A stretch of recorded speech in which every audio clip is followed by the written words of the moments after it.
देखिए हर खबर यहीं पर, सब्सक्राइब कीजिए TV9 भारतवर्ष।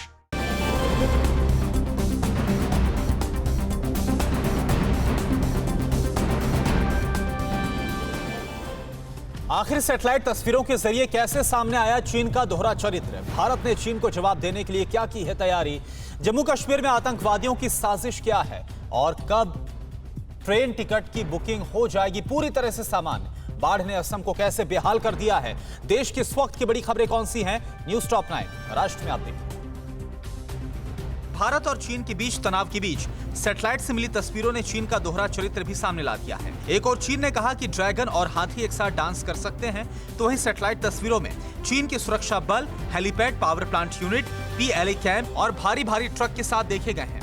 यानी एक तरफ वो शांति की बात करता है और दूसरी तरफ हमला करने की तैयारी कर रहा है।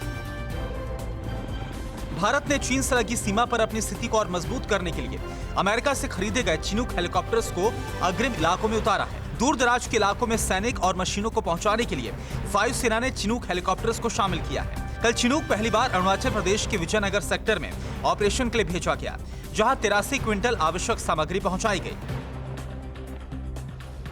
लद्दाख में LAC पर चीन से तनाव को देखते हुए भारत ने भी अपनी सेनाओं की तैनाती बढ़ा दी है। सोनमर्ग लेह हाईवे से कल सेना की गाड़ियों का बड़ा काफिला गुजरा, जो चीन सीमा पर तैनात भारतीय सैनिकों की मदद के लिए जा रहा था। पिछले 20 दिनों से दोनों देशों की सेनाएं आमने सामने हैं। हालांकि इस बीच बातचीत का दौर भी चल रहा है। जम्मू कश्मीर में खुफिया विभाग ने आतंकी हमले का अलर्ट जारी किया है। कई जगहों पर ID ब्लास्ट की साजिश कर रहे आतंकी पैरामिलिट्री बेस के साथ साथ सोपोर में ब्लास्ट की चेतावनी।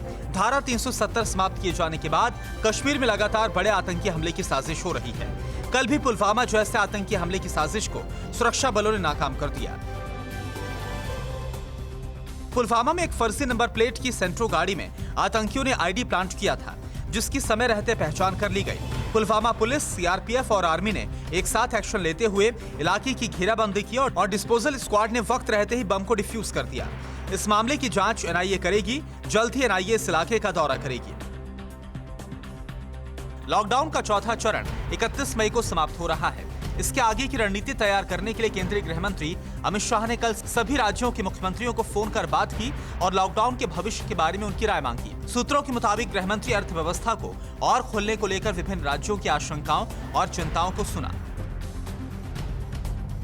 अरुणाचल प्रदेश के चांगलांग जिले में सेना ने हथियारों और गोला बारूद का एक जखीरा बरामद किया है। पुलिस की मदद से भारतीय सेना ने मियाओ बूम रिजर्व फॉरेस्ट में सर्च अभियान चलाया था।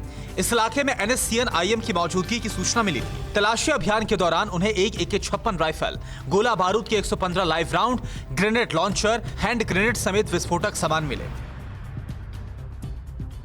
रेलवे ने अब देश भर में चल रही 30 स्पेशल ट्रेनों और 1 जून से चलने वाली 200 स्पेशल ट्रेनों में टिकट बुकिंग की अवधि बढ़ाकर 120 दिन करने का फैसला किया है।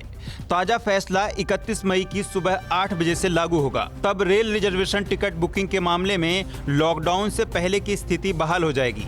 रेलवे ने एक बयान में कहा है कि वर्तमान बुकिंग, रोड साइड स्टेशनों के लिए सीटों का तत्काल कोटा आवंटन और अन्य नियम एवं शर्तें पहले जैसी ही रहेंगी। असम में बाढ़ का कहर जारी है। 11 जिलों में करीब 3 लाख लोग प्रभावित हैं। ब्रह्मपुत्र के जलस्तर में लगातार इजाफा हो रहा है। गुवाहाटी में ब्रह्मपुत्र के जलस्तर में करीब 1 मीटर से ज्यादा का इजाफा हो गया है। राज्य आपदा प्रबंधन प्राधिकरण के मुताबिक ग्वालपाड़ा बाढ़ से सर्वाधिक प्रभावित जिला है, जहां से 2 लाख से ज्यादा लोगों को विस्थापित किया गया है।